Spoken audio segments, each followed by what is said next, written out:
You're listening to Coupled With, the podcast that helps you take the guesswork out of feeling seen, heard, and valued in your relationship. If you've ever felt stuck in the same arguments, struggled to stay connected, or wondered how to better communicate with your partner, you're in the right place.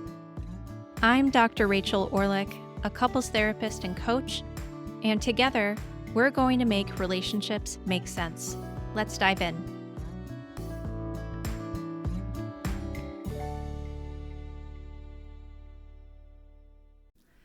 Let me guess. You didn't start your relationship arguing about the dishwasher. You probably used to joke who the messy one was in your relationship, and maybe you even said, I don't care who does the laundry as long as it gets done. But now, you walk into the kitchen, see a sink full of dishes after you just cleaned the whole house, and suddenly your blood pressure rises and you snap. And before you know it, you're yelling, I'm not your maid, or you're going cold, or slamming drawers harder than necessary, hoping that they'll get the message. Meanwhile, your partner, they're defensive, detached, or confused, wondering why just a few dishes started a war. Here's the truth. It's never just about the dishes. It's about what those dishes represent in our nervous system. We're going to unpack all of this today because when couples fight about chores, they think they're fighting about logistics, but really they're fighting about emotional labor, attachment wounds, identity, worth, resentment, fairness, and most of all, feeling alone in the relationship. In this episode, we're going to get underneath the surface level fights and name the stuff that actually matters. Here's what we're going to cover. Why something as small as a garbage bag can trigger a full-blown spiral. How your attachment style shapes the way you handle household labor. What's really happening in the blame cycle and why it keeps repeating. Why chore charts and lists never stick without emotional repair, and how to shift out of I do everything or you're always nagging me into actual teamwork without resentment. This isn't about being more productive. This is about being more connected. So take a deep breath. We're going in. Let's get one thing straight. If you're constantly arguing about who took out the trash or whether the towels are folded correctly, it's not because you're high maintenance. It's not because your partner is lazy, and it's definitely not because your relationship is shallow or doomed. It's because household labor hits on the deepest, rawest layers of our identity. That's why one comment like, "Can you just do it the way I asked?" can land like a gut punch. Because it's not about the sock placement in the laundry bin. It's about this subconscious, boiling question. Do you see how much I'm holding? And even deeper, am I important to you or just useful? Here's what's actually happening underneath the surface. When you're doing the dishes for the fourth time today and your partner walks past without acknowledging it, it's not just a chore. It's an invisible sacrifice. When you ask for help and get an eye roll or a delayed, I'll do it later, it doesn't just feel inconvenient. It feels like a rejection.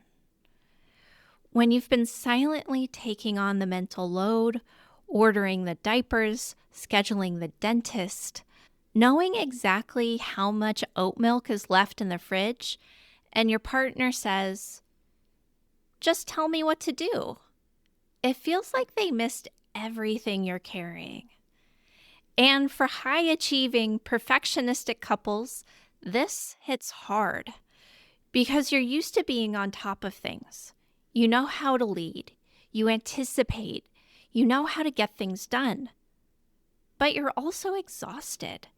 And when you feel like you're managing your partner like another task on the to-do list, resentment builds Most people don't realize this, but the way we relate to chores is deeply shaped by how we were raised, what we saw modeled about gender, fairness, and responsibility, our cultural messages, especially around what it means to be a good partner or a good parent, and our early attachment experiences, how we learn to ask for help or not to ask at all. So, when you're fuming about the dishwasher or ready to explode about another undone task, pause. Because that reaction, it's not irrational, it's a signal. A flare from a deeper part of you screaming, I need support. I need to know I'm not in this alone. And that's what we're going to be diving into next. Okay, so let's talk about how your attachment system wires the way you handle chores and why the stakes feel so high when you don't feel supported. You might think a messy house just makes you irritated. But if you've ever cried over a sink full of dishes, I know I have, or spiraled because the laundry didn't get switched to the dryer, it's not just annoyance. It's your attachment system sounding the alarm. Because here's what most people don't realize. Chores aren't neutral. They're relational cues. They're signals your body and brain use to assess safety, support, and connection. Let's break that down. Imagine you walk into the kitchen and the counter is cluttered. The trash is overflowing and you just cleaned it yesterday. Before you even say a word, your nervous system starts whispering, I'm in this alone. No one's looking out for me. I have to do everything or it won't get done. Now your attachment style, whether anxious, avoidant, or somewhere in between, jumps in with a strategy. If you lean anxious, you might start fuming. They don't care about me. Why do I always have to beg? Do I even matter to them? Your nervous system goes into fight mode. Blame, criticism, maybe even a full-blown meltdown over the dishwasher. But really, you're hurting and scared and desperate not to feel invisible.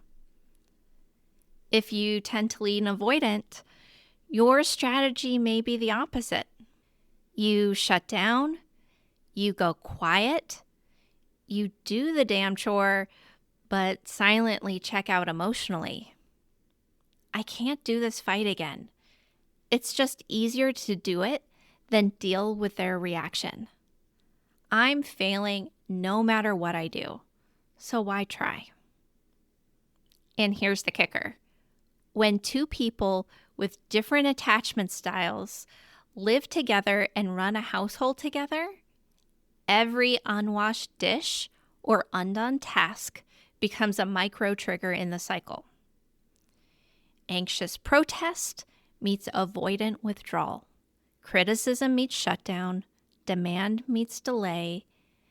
And around we go on the merry-go-round. You both end up feeling alone. You both feel misunderstood. You both think, why can't they just help? Why can't they just understand what I need? But what you're really asking is, will you meet me in this place where I feel most overwhelmed? Will you stay connected when I feel most let down? This is why no amount of reorganizing the chore chart will fix this tension, unless you address that emotional layer underneath. And that's why it's playing out in the blame cycle. Let's go there next. Here's how it usually starts. You walk in, you see the mess, your chest tightens, your stomach drops, and before you even realize what's happening, the words come flying out. Do you even see this? How many times do I have to ask? It's not that hard. Boom, there it is. There's the blame. And here's the thing. Blame isn't actually about assigning guilt. Blame is a survival strategy. It's your nervous system saying, I feel overwhelmed, unseen, and I don't know how else to get through to you. I think I've mentioned this example before. Early in my relationship with my husband, I would get driven crazy about that pink ring around the drain in the bathroom. You know it's bacteria, and I seem to be the only person who would clean it up. And I would mention it, and we would both see it, and then weeks later, there it is again. And oh, I can't tell you all the blame that I hope didn't come out of my mouth, but was definitely in my head. And all in that is saying, hey, this is something that we both use, but I seem to be the only one taking care of it. Am I in this alone? So let's break down what this cycle actually looks like in the protest and withdraw cycle. You protest. You criticize, snap, or point out what's missing. Not because you want to be mean, but because you're begging for help. You're saying, I'm drowning and do you care? And then they withdraw. They shut down, they get defensive, or they say nothing. Because it's not because they don't care, but because they feel like they just can't win. They're thinking, no matter what I do, it's just never going to be enough. I'd rather just disappear than get it wrong again. So you escalate. Because now you're really alone. You feel abandoned on top of everything else, and maybe now you throw out the big one. Why am I even doing this with you? This is the blame game, and it leaves both people hurting. This is what it sounds like in the real world. One partner says, you never help unless I nag. The other thinks, I feel like all you see is what I don't do. One says, you're selfish. The other silently thinks, you don't even notice how hard I'm trying. And the truth is, you're both protecting something really tender underneath. The one who blames is usually holding deep fear, exhaustion, and sadness. And the one who withdraws usually is holding shame, overwhelm, and a core fear of failing again. And no matter how many chore checklists or routines you create, if you don't name this emotional pattern, it's just going to keep repeating. But don't panic. This cycle isn't proof your relationship is broken. It's actually proof that both of you are trying to get your needs met in the only way your nervous system knows how right now. The good news? There is another way. But before we can get into what actually works, we need to talk more about what doesn't. Let's break down why practical fixes don't stick, no matter how well you actually plan them. Because if you're anything like my clients, you've already tried to solve this. You've probably gotten the books, you've made an Excel worksheet, you've outlined everything, maybe even gotten this deck of cards that tells you all the chores that are necessary to build a relationship. You've had the Sunday division of labor meetings, shared Google Calendars, chore apps, and whiteboards on the fridge.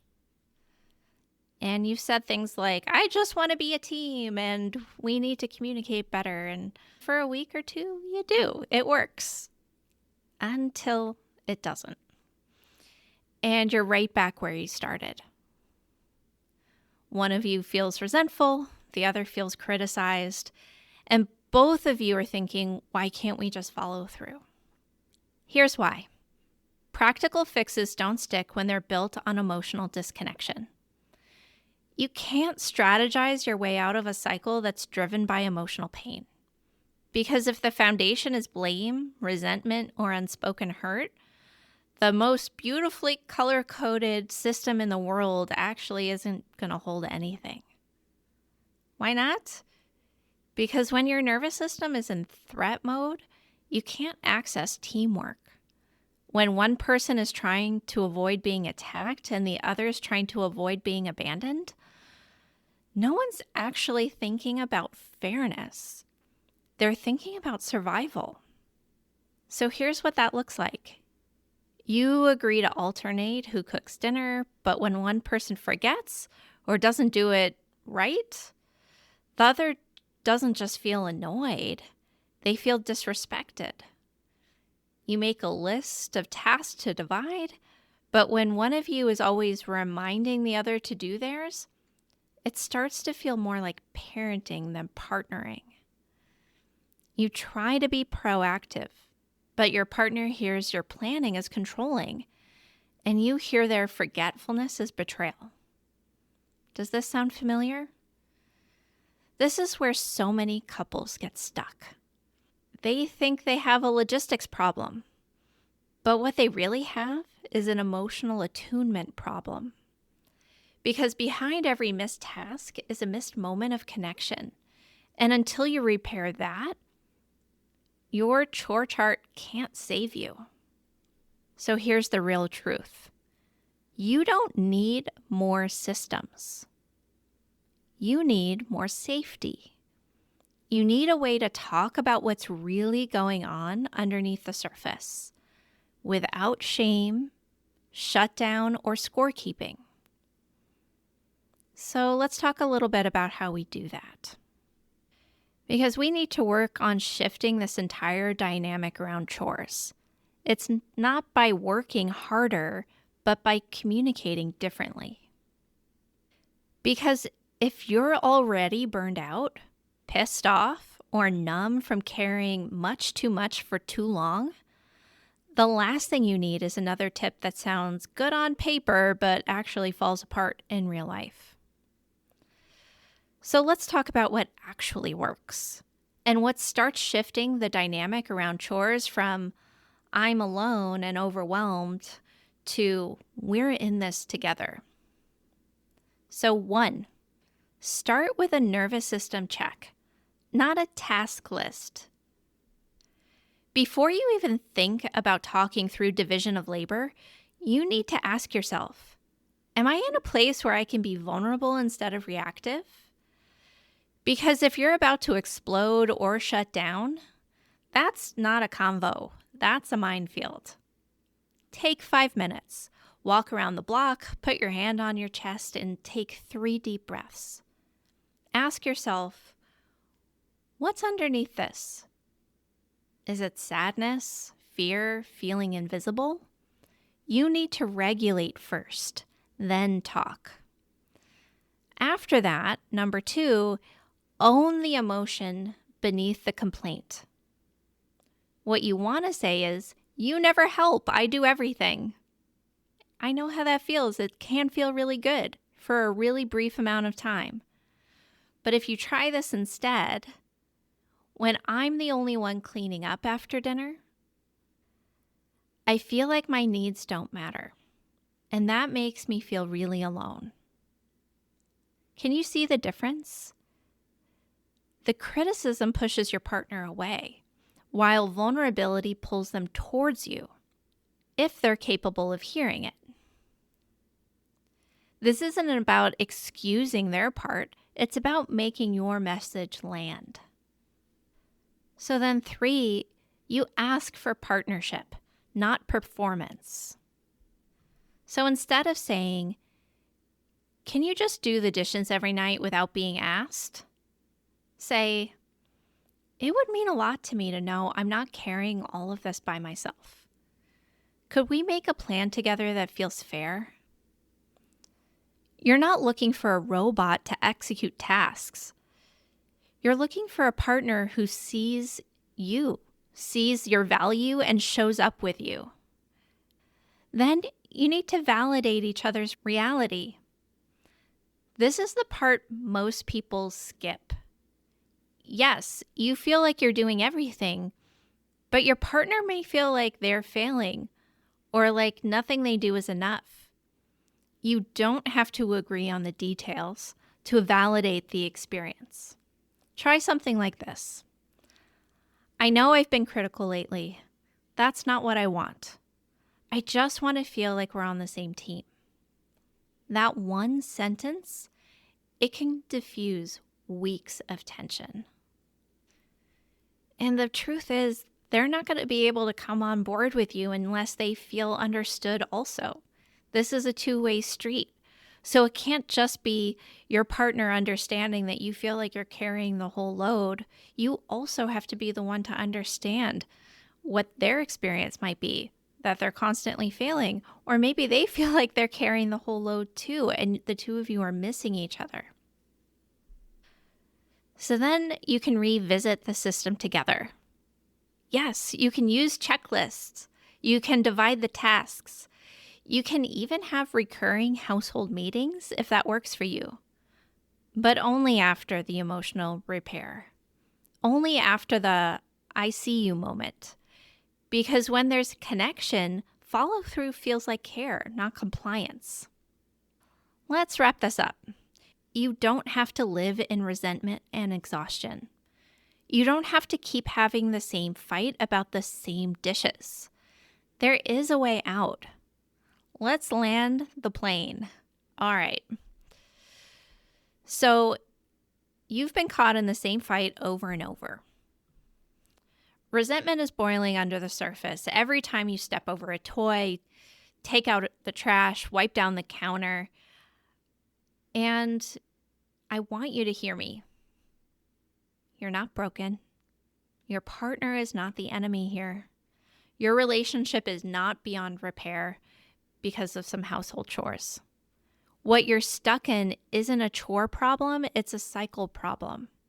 And these cycles, they can be interrupted, they can be rewired, they can be healed, but not by forcing your way through, not by doing more, not by pushing harder, snapping more often, or numbing out just to survive the day.